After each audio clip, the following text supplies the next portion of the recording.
Assalamualaikum warahmatullahi wabarakatuh. Bertemu lagi dengan saya Nur Irsatu Falah.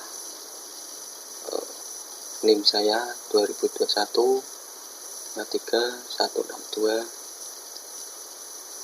Karena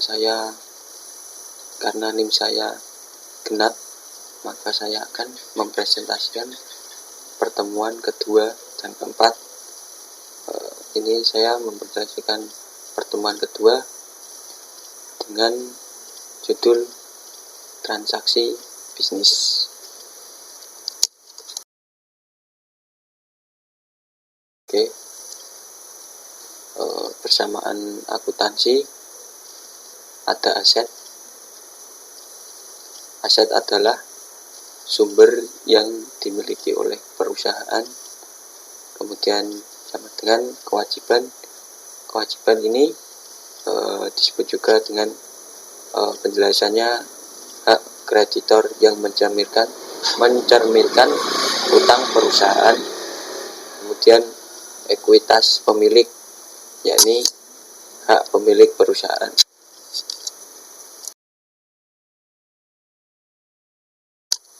Transaksi bisnis.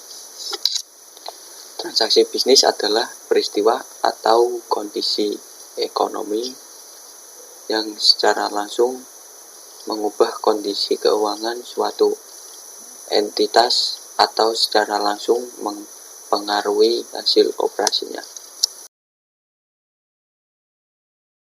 Di sini ada contoh transaksi bisnis, yakni pada tanggal 1 November 2005 Chris Card mendirikan perusahaan yang dinamakan Net Solution. Oke, next. Di sini Chris Card membuka rekening bank atas nama Net Solution dan menyetorkan dana sebesar $25 ke rekening tersebut. Aset kas ini, kas perusahaan sebesar $25. Ini didapat dari penyetoran pemilik perusahaan Chris Card menyetorkan ke bank di atas nama perusahaan Net Solution. Kemudian ekuitas pemilik model Chris Card $25 investasi oleh Chris Card. Kemudian ada yang B ini, perusahaan Net Solution membeli tanah senilai $20.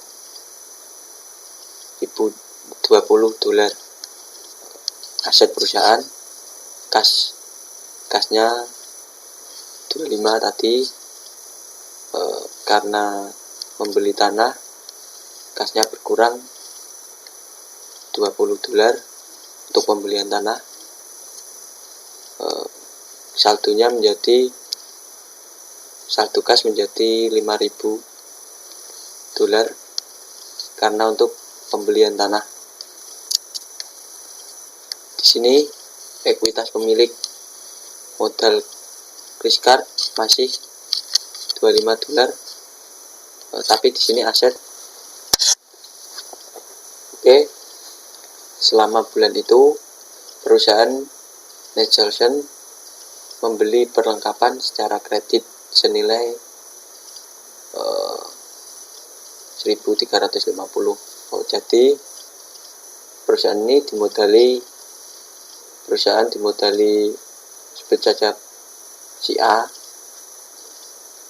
perlengkapan tapi secara kredit. Kasnya tadi $5.000, kemudian tambahan dari sebut saja A tadi, si A menambahkan perlengkapan tapi secara kredit tambah $1.350. Kemudian tadi ada tanah seharga $20. Jadi saldonya kas 5.000, perlengkapan 1.350, tanah 20.000. Jadi aset perusahaan berupa uang, perlengkapan, dan tanah. Kemudian kewajiban plus ekuitas pemilik. Kewajiban yang harus perusahaan itu utang usaha 1.350, terus ekuitas pemilik modal dari perusahaan tadi sama $25. Next. Kemudian perusahaan memberikan jasa kepada pelanggannya, membukukan pendapat sebesar 7.500 dan menerimanya secara tunai. Aset ini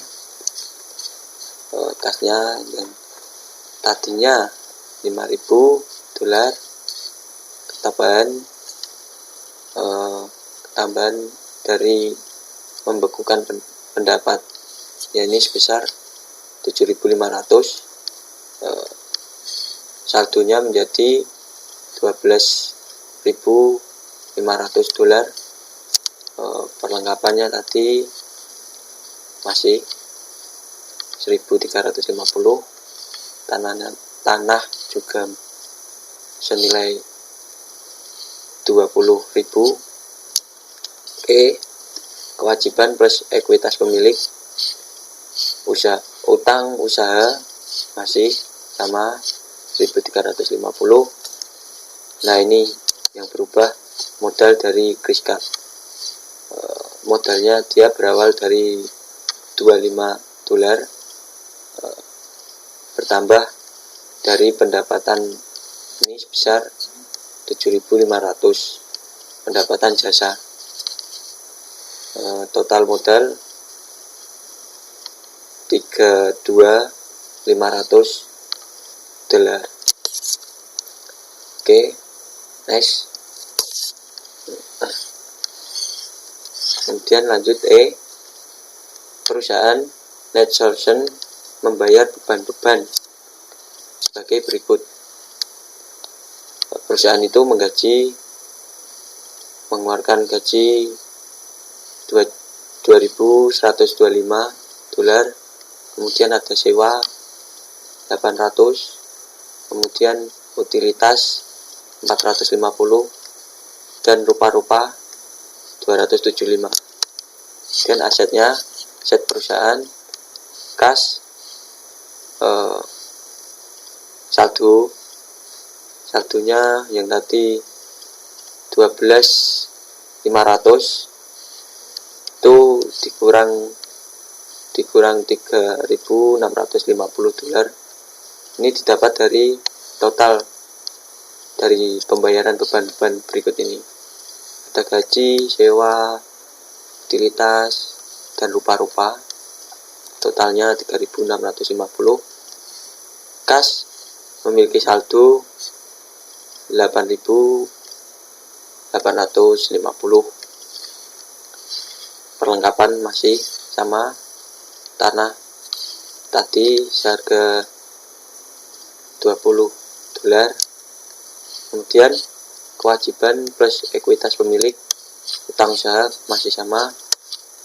Modal ini modal Chriscard yang tadinya bertambah di sebelumnya, ini mengurang karena dia harus membayar beban-beban. Ada beban gaji, sewa, utilitas, dan rupa-rupa. Gaji dia mengurangi modalnya, gaji sebesar 2.125. Ini upah sewa, upah gaji ya. Kemudian ada 800 tadi kewajiban plus pemilik ekuitas tadi modal Chriscard 32.500, dikurangi upah gaji 2125, kemudian sewa 800, kemudian ada utilitas 450, dan ada rupa-rupa 275. Kemudian dampak transaksi terhadap ekuitas pemilik. Ekuitas pemilik ini berkurang jika berkurang oleh penarikan pemilik atau beban perusahaan ya. Ekuitas pemilik ini bertambah jika ada investasi pemilik, pendapatan perusahaannya. Kedua ini disebut juga laba bersih. Oke, lanjut. Laporan akuntansi atau yang disebut laporan keuangan menyediakan rangkuman informasi kepada pemilik. Oke, laporan keuangan ada 4. 1. Laporan laba rugi. 2. Laporan ekuitas pemilik. 3. Neraca. 4. Laporan arus kas. Untuk laporan laba rugi adalah rangkuman dari pendapatan dan beban selama periode waktu tertentu. Kemudian laporan ekuitas pemilik ya ini berisi rangkuman dari perubahan ekuitas pemilik selama periode waktu tertentu. Kemudian ada neraca. Neraca itu daftar dari aset, kewajiban, dan ekuitas pemilik pada tanggal tertentu. Kemudian laporan arus kas. Laporan arus kas ini berisi rangkuman dari penerimaan dan pengeluaran kas selama periode waktu tertentu. Oke, ini contoh laporan dari perusahaan Net Solution, laporan laba rugi untuk bulan yang berakhir pada 30 November 2020. Pendapatan jasa ini 7.500, kemudian ada beban operasi sebesar beban upah 2.125, beban sewa contoh ini 800, beban perlengkapan 800, beban utilitas 450, terus beban-beban lain tadi 275, total beban operasi 4.450. Jadi laba bersih laporan ekuitas pemilik ini 3.050. Oke, ketika neraca menampilkan kewajiban dan ekuitas pemilik di bawah aset, maka bentuk laporan ini yang digunakan. Oke, jika Anda adalah seorang yang sangat mencintai kedua orang tua Anda, maka jadilah pejuang Anda dalam menuntut ilmu sebagai alat pembahagiaan orang tua yang Anda sayangi. Sekian dari saya Nur Satu Falah dengan NIM 2021-53162, Prodi Sistem Informasi kelas B. Bila ada tutur kata kesalahan mohon dimaafkan, karena manusia tidak luput dari kesalahan. Sekian dari saya, terima kasih, sampai bertemu di video-video selanjutnya. Assalamualaikum warahmatullahi wabarakatuh.